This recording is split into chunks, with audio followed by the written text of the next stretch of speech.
आज social media पर जो लेटर पैड वायरल होके चल रहे हैं मुकर्रिरीन और मौलवियों के ख़िलाफ़, इनकी नौबत ना आए। आप लोग अपने आप को चेंज नहीं करते हैं तो गुस्सा हम लोगों पे उतारा जाता है। हम लोगों को पेशावर कहा जा रहा है, पेशावर मुकर्रिर, पेशावर मौलवी। अरे दुनिया में कोई ऐसा आदमी बताओ जो पेशावर नहीं है। अगर कोई आदमी मस्जिद में सिर्फ नमाज ही पढ़ाता है तो क्या वो पेशावर इमाम नहीं है? अपनी मस्जिद से वो हटाया जाता है तो फिर बेचारा दिल्ली जाता है, बंबई जाता है, लखनऊ जाता है और फिर वहां इमामत करता है, क्योंकि आप उस इमाम को 5,000 रुपये और 8,000 रुपये दे रहे हो, उसमें उसकी बीवी और बच्चों का खर्चा नहीं चल रहा है। फिर वो 20,000 और 25,000 के लिए अपना इलाका छोड़ के बंबई, दिल्ली, कलकत्ता, दूसरे बड़े शहरों में जाता है, फिर वहां इमामत करता है। क्या ये पेशावर इमाम नहीं है? एक आदमी सिर्फ मदरसा चलाता है और मदरसे में पढ़ाता है, इस मदरसे से हटा तो दूसरे मदरसे में गया, दूसरे मदरसे से हटा तो तीसरे मदरसे में गया। क्या यह पेशावर मुदर्रिस नहीं है? जो लोग कोई धंधा और काम नहीं कर रहे हैं, सिर्फ मदरसा चला रहे हैं और चंदा कर करके मदरसों में लाकर बच्चों को पढ़ा रहे हैं और उसी में से वो अपने घर का खर्चा निकाल रहे हैं, तो क्या वो पेशावर मदरसा चलाने वाला नहीं है? अरे पेशावर कौन नहीं है? पेशावर मौलवी, पेशावर मुकर्रिर, पेशावर इमाम, पेशावर मुदर्रिस, पेशावर, सब तो पेशावर है। जो मदरसा चलाने का पेशा जिसने खोला वो मदरसे का पेशावर हुआ, जो इमामत कर रहा है वो पेशावर इमाम हुआ, जो मदरसे में पढ़ा रहा है वो पेशावर मुदर्रिस हुआ। मेरे भाइयों, जरा तसव्वुर करो कि अपना इलाका छोड़ के दूसरी जगह कौन नहीं जा रहा है। अगर हम यूपी से आ रहे हैं या कोई आदमी दिल्ली और बंबई से आ रहा है तो इतना कौन सा बड़ा गुनाह हो गया है? बिहार में भी तो मदरसों के चंदे होते हैं, आज भी मदरसे का चंदा हो रहा है, और फिर बिहार से कितने लोग रमजान के महीने में हमारे उत्तर प्रदेश में आते हैं और चंदा करते हैं और हमसे तस्दीक भी लेते हैं कि मौलाना साहब आप यूपी के अमीर हैं, आप लिख के दीजिए। तो हम इनको क्या कहें? क्या आप तो बिहार में हर साल जलसा करते हैं, जलसे में 10 लाख का चंदा करते हैं, फिर आप क्यों आ रहे हैं यूपी में? हम आपको तस्दीक नहीं देंगे, हम आपको तौसिया नहीं देंगे। तो क्या बिहार के लोगों को मदरसे का चंदा करने से हम रोक दें? ये सारी चीजें जो सोशल मीडिया पे छाई जा रही हैं, चल रही हैं, इसकी मेन वजह यह है कि आपने अपने हालात नहीं बदले। जैसे अभी कासमी साहब ने कहा, इन्नल्लाह ला युगय्यिरु मा बिकौमिन हत्ता युगय्यिरु मा बिअनफुसिहिम। हम अपने आप को नहीं बदलते हैं, हमें अपने आप को बदल देना चाहिए। अगर हम अपने आप को बदल देंगे मेरे भाइयों, ये सारे सोशल मीडिया पे आने वाले पर्चे और ये सारे लेटर पैड सब अपने आप बंद हो जाएंगे। हम नहीं बदलते हैं, हमने एक मिजाज बना लिया है और वो मिजाज ये है कि हर जलसे में मेला भी लगेगा, दुकानें भी लगेंगी, औरतें भी आएंगी, लड़कियां भी आएंगी, यहाँ जलसा होगा और वहां जलेबियां खरीदी जाएंगी, चूड़ियां खरीदी जाएंगी, गुब्बारे खरीदे जाएंगे, ये सारे काम होंगे। और इस पर बड़े बड़े मदनी और सलफी मौलवी पैजामे से बाहर हो जाएंगे और कहेंगे कि जलसों का फायदा क्या हो रहा है, जलसों की सब नुकसान ही है, ये जलसे जहनी अय्याशियों के अड्डे बने हुए हैं। मेरे भाइयों, इनको बारात में नहीं दिखाई देता है कि कितनी बेहयाई हो रही है। अगर तुम्हें बाइकाट करना तो फिर सबका करो, इन जलसों का भी करो, और शादियों में जो औरतें बेपर्दा होके जा रही हैं वहां तुम निकाह पढ़ाने क्यों पहुंच जाते हो? उधर का भी बाइकाट करो कि हम ऐसी जगह निकाह नहीं पढ़ाएंगे जहां 200-300 आदमी की बारात जाएगी। वहां जब बारात भी शरीयत में नाजायज है तो फिर आप क्यों बारात लेके जा रहे हैं? और जा रहे हैं तो उनका निकाह क्यों पढ़ाया जा रहा है? अगर तुम्हें बाइकाट करना है तो बारात का भी बाइकाट करो।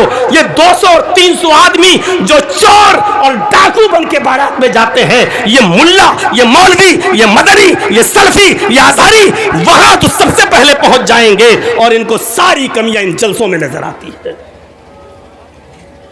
मेरी जबान न खुलवाओ, मुझे इस बात की परवाह नहीं है कि बिहार में हम कितने दिन आएंगे और नहीं आएंगे।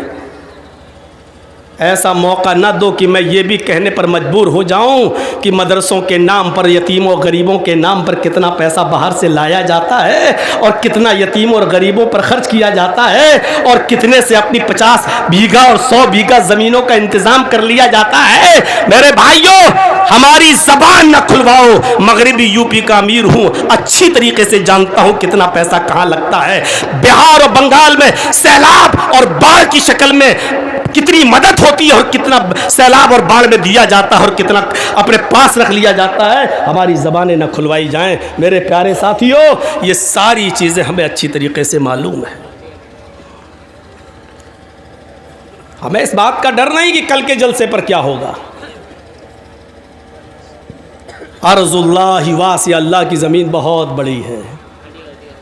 ऊपर वाले ने इंसान को अगर पैदा किया है, वो भूखा उठाता ज़रूर है लेकिन भूखा सुलाता नहीं। इतना याद रखिएगा।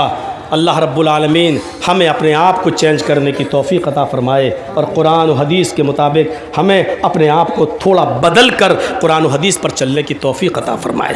मेरे प्यारे साथियों, आप अपने आप को थोड़ा बदलिए ताकि इन लोगों को भी शिकायत का मौका ना मिले। चेंज कर, हम हालात का जायजा लें। आज हम कहां खड़े हैं, हमारी हैसियत क्या है। संभल के हालात पर आपकी नजर है। आपने यूट्यूब वगैरह पे तो देखा होगा क्या हुआ संभल में, मुरादाबाद डिस्ट्रिक्ट में 6 मुसलमान लोग अब तक मारे जा चुके हैं पुलिस की फायरिंग से। यही होगा हमारा और आपके साथ भी, इसलिए कि हम मुनज़्ज़म नहीं हैं, हम अपना मुहासिबा नहीं करते हैं, हम अपना हिसाब नहीं लेते हैं। आप हिसाब लीजिए 25 साल, कम से कम तब से हिसाब लीजिए जब से जर्जीस आ रहा है बिहार में। 25 साल की जिंदगी का आप हिसाब लीजिए कि जलसों में क्या फर्क पड़ा है, जलसों में क्या फर्क पड़ा है और हम बदले हैं, हमारे अंदर कितनी चेंजिंग आई है। हिसाब तो करना होगा। हिसाब मेरे प्यारे साथियों जिंदा कौमें करती हैं। आज हिंदुस्तान के अंदर कितने मदरसे हैं, आज हिंदुस्तान के अंदर कितनी मस्जिदें हैं, आज हिंदुस्तान के अंदर कितने उलमा हैं, कभी सोचा आपने? मान लीजिए हिंदुस्तान के अंदर 2 लाख उलमा,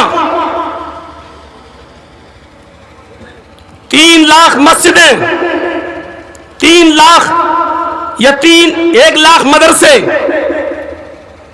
3 लाख मस्जिदें। कम से कम एक तखमीना मैंने आपके सामने रख दिया है। 2 लाख उलमा, 1 लाख मदरसे, 3 लाख मस्जिदें।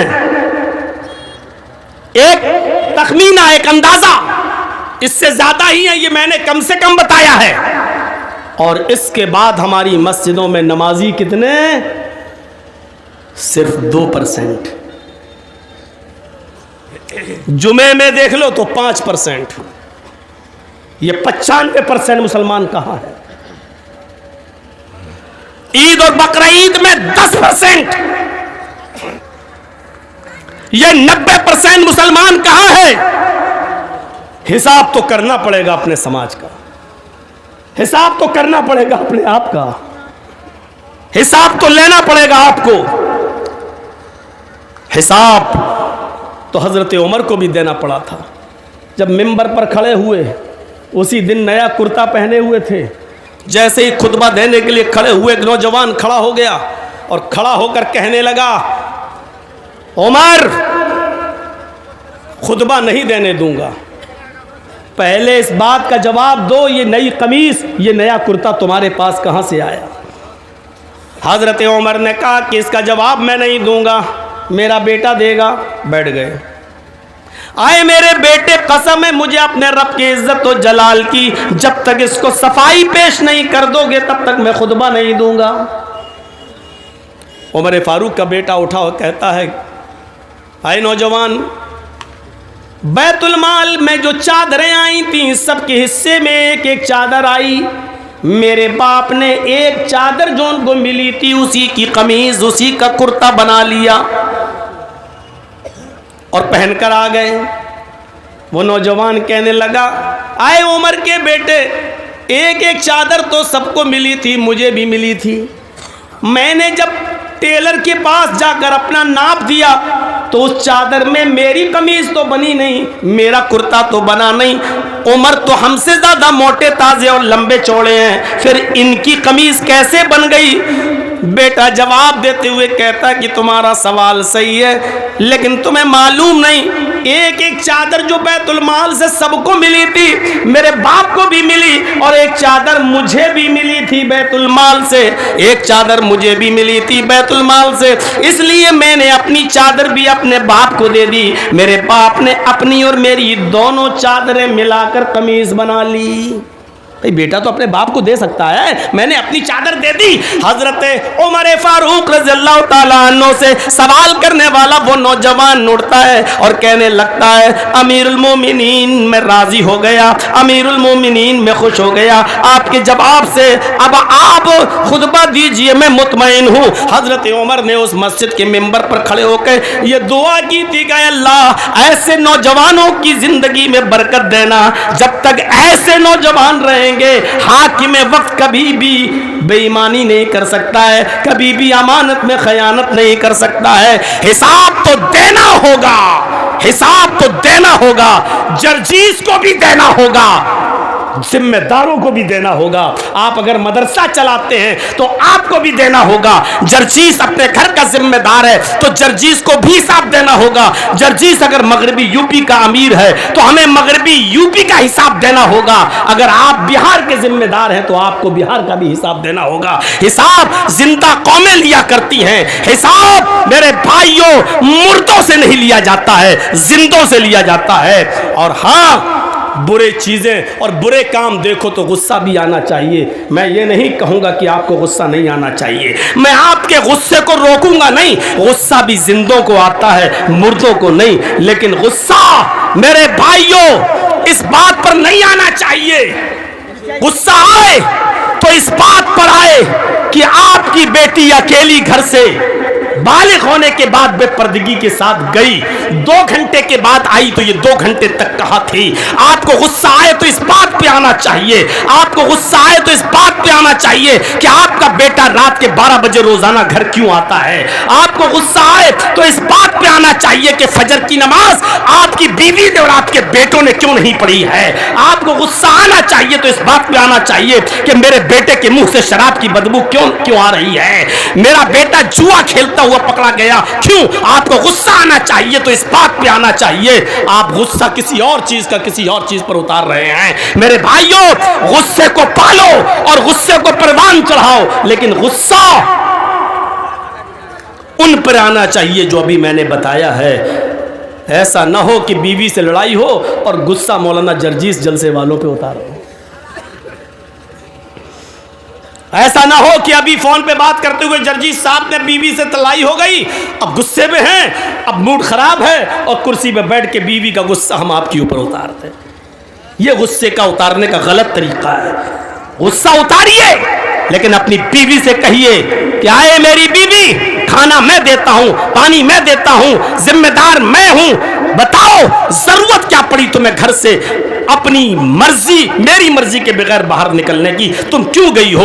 इस बात पर तुम्हें गुस्सा आना चाहिए। आपकी बेटी रात के 12 बजे तक एंड्रॉइड मोबाइल चलाती है, गुस्सा आना चाहिए आपको कि रात के 12 बजे क्यों चला रही हो, व्हाट्सएप क्यों चला रही हो, फेसबुक क्यों चला रही हो, मैसेंजर क्यों चला रही हो। अरे तुम्हें जरूरत क्या है। तुम्हें अगर अपनी सहेली से बात करना है, अपनी माँ का फोन लेकर 2 मिनट के लिए बात कर लो अपनी सहेली से, लेकिन तुम्हारे पास एंड्रॉइड मोबाइल की जरूरत क्या है। इस बात पर तुम्हें गुस्सा आना चाहिए। जहां गुस्सा आना चाहिए वहां तो गुस्सा आपको आ नहीं रहा है और गुस्सा वहां उतार रहे हो जहां गुस्से का कोई मौका और महल ही नहीं।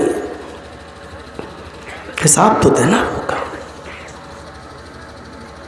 मैंने कई जलसों में कहा है, यूट्यूब चैनलों पर मेरी बात रिकॉर्ड है, मैंने कई जगह कहा है कि देखिए मेरे नाम के आगे चतुर्वेदी मत लगाइए। मैंने यह भी कहा है कि मैं चतुर्वेदी नहीं हूं। कहिए तो कल उस यूट्यूब की वो कटिंग हम फैला दे पूरे इलाके के अंदर, लेकिन इसके बावजूद चतुर्वेदी लिखा जा रहा है। झूठा पब्लिश मत कीजिए। हम आप ही को नहीं कह रहे हैं, सिर्फ आपकी गलती नहीं है। कल जहां जलसा था उन लोगों ने भी लिखा और कल जहां जलसा होने वाला है उन लोगों ने भी लिखा। और देख रहे हो जो लेटर पैड पब्लिश हुआ है, चल रहा है, उसमें सबसे ये भी लिखा हुआ है कि चतुर्वेदी जलसा कमेटी वाले न लिखवाएं, इससे परहेज करें। जमीयत की बातें सही भी हैं, उन पर हमें और आपको गौर भी करना चाहिए। क्यों लिखा जा रहा है चतुर्वेदी? क्यों नहीं आप परहेज करते हैं उससे? क्या सिर्फ जर्जीज अंसारी लिख दोगे तो काम नहीं चलेगा? लोग तो नाम पढ़ के आते हैं, सिर्फ चतुर्वेदी ही पढ़ के नहीं आते हैं। सिर्फ लिख दो मौलाना जर्जीज साहब इटावा, बस हो गया। इटावा पढ़ेंगे लोग, आ जाएंगे। या बरवक्त जो हूं मैं वो लिख दीजिए, सबका लिखा जाता है, प्रिंसिपल फला, नाजिम फला। आप मेरे नाम के आगे इतना लिख दीजिए, मौलाना मोहम्मद जर्जीज अंसारी, अमीर सूबाई जमीयत अहले हदीस मगरिबी यूपी, हो गया। चतुर्वेदी मैं नहीं हूं। सेल्फ स्टडी की है हिंदू मजहब की, वो एक अलग मसला है। हर इंसान को पढ़ना चाहिए, और दूसरों के लिए मुसलमान पैदा ही हुए हैं। मुसलमान मुसलमानों के लिए नहीं पैदा हुए हैं। मुसलमानों, हम और आप दूसरों ही के लिए पैदा हुए हैं। कुंतुम खैरा उम्मतिन उखरिजत लिन्नास, अल्लाह ने ये नहीं कहा कुंतुम खैरा उम्मतिन उखरिजत लिल मुस्लिमीन, ये नहीं कहा अल्लाह ने।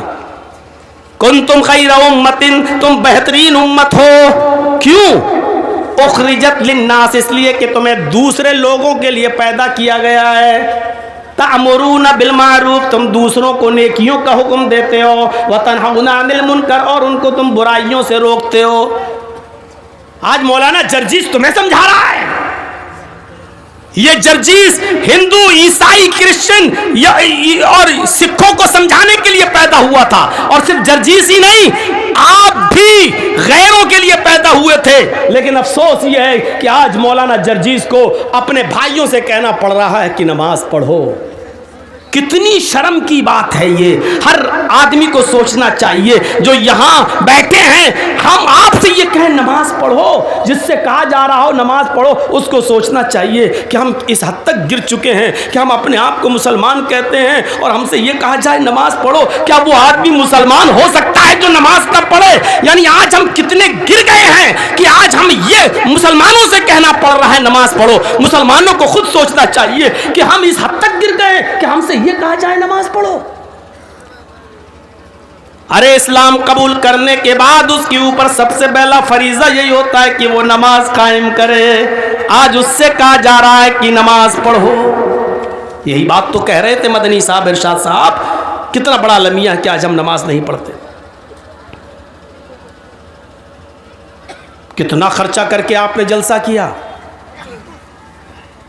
एक तखमीना आपको अच्छी तरीके से मालूम होगा जलसा कमेटी वालों को, और इस जलसे का कितना असर हुआ ये देखना है आपको। हिसाब लीजिएगा, ये देखना है तो सुबह अपने गांव की मस्जिद का जायज़ा ले लीजिएगा। फजर की नमाज पढ़ने के लिए जाइएगा तो जायज़ा ले लीजिएगा इस जलसे में उलमा की तकरीरों का कितना असर हुआ। फजर में आपकी मस्जिदें जवाब दे देंगी ये जलसा कितना कामयाब हुआ और कितना नाकाम हुआ। आपकी मस्जिद इस बात का जवाब दे देगी सुबह फजर में। हमसे मत पूछो, उलमा से मत पूछो, किसी से मत पूछो, मस्जिदें आपको खुद चीख चीख कर पुकार पुकार के बता देंगी कि इस जलसे का इतना फायदा हुआ है।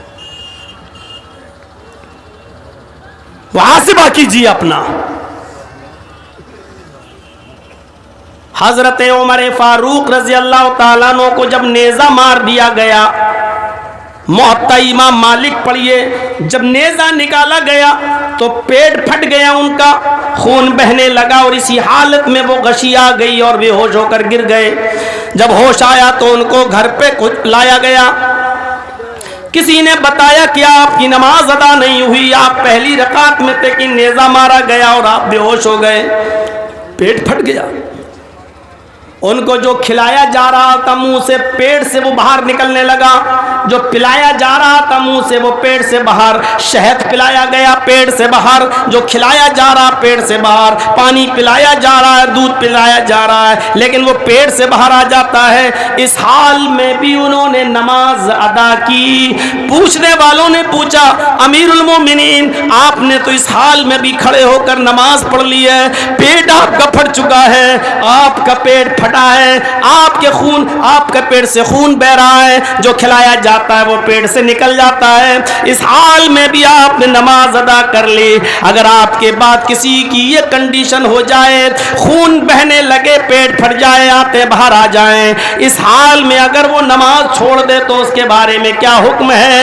हजरत उमर फारूक कहते हैं अगर वो होश में है तो इस हाल में भी उसको नमाज पढ़ना पड़ेगी। पूछने वालों ने फिर पूछा, अमीरुल मोमिनीन नमाज तो पढ़ना पड़ेगी, लेकिन इस कंडीशन में अगर वो नमाज छोड़ दे तो उसके बारे में आप क्या फरमाते हैं? तो हजरत उमर ने ये फतवा दिया, ला हज्ज़ फिल इस्लाम लिमन तरक अस्सलाह। मौत इमाम मालिक उठाकर देख लो, ऐसे आदमी का कि पेट फट गया हो और खाना पानी पेट से निकल रहा हो और होश में हो, इसके बावजूद अगर वो नमाज नहीं पढ़ता है तो इस्लाम के अंदर उसका कोई हिस्सा नहीं है। इस कंडीशन में अगर होश में है तो नमाज ना पढ़े तो उसका हिस्सा नहीं है इस्लाम में।